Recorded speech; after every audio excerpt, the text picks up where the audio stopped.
I know that it's probably what everybody's doing, but it's how we did fight, and it's how we did get some of our conservative board members on. Being already in that seat and conservative, I didn't have to fight to get on that board. I got to help empower these moms who were, their eyes were finally being open to what was going on. And we started these mom groups, so, social media mom groups. And I just was constantly on there telling them, go to your board meetings. You need to, and when things were online, they're trying to find out the curriculum. How do we find this? And we just built this humongous coalition.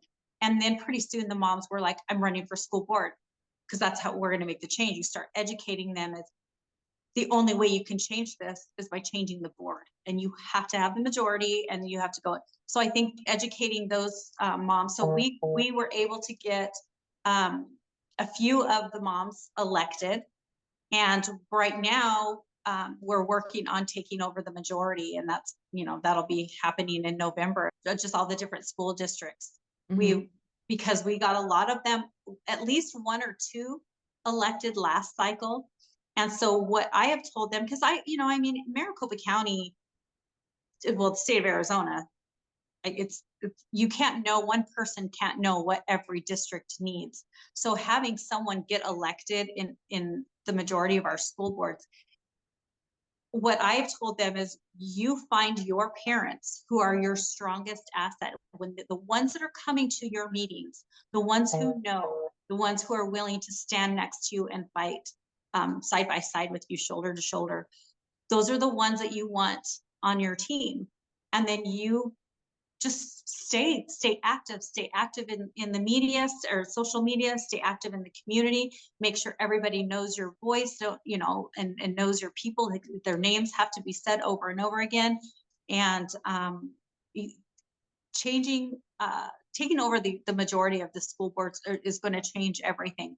But so the ones that we got elected last cycle, have most of them gotten a team together and are just helping them with their election. And we're just, as they're coming together, they just all turned their signatures in. Now we're ready. So usually that happens after the primary. We start pushing our school board candidates, because they don't ever have a primary, and then just start building them after the Arizona primary, keeping their names out, making sure everybody knows each other.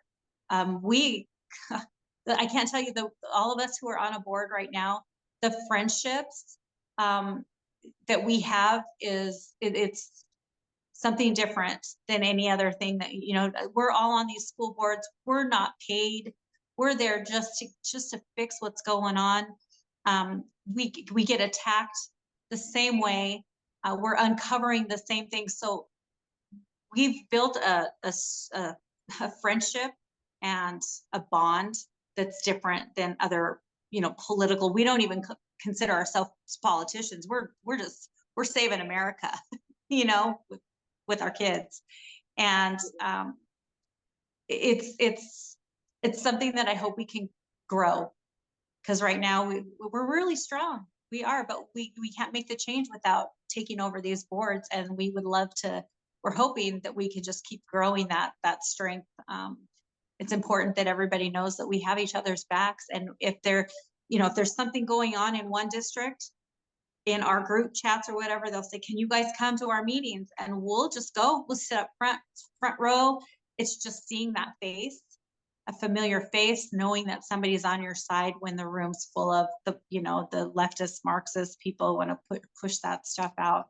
The one board member sitting alone, seeing us, makes them stronger, makes them be able to stand up to the nasty people in that room.